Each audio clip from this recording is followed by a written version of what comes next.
Next question వచ్చేసి the single layer of cell adjacent to sporogenous tissue is an anther is called.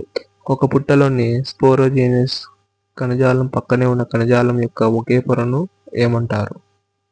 So మనకు diagram చూస్తే అర్థమవుతుంది. స్పోరోజీనియస్ అనేది ఇక్కడ ఉంది. సో దీని పక్కనే ఉండే టిష్యూ ఏదంటే టెప్టమ్ టిష్యూ.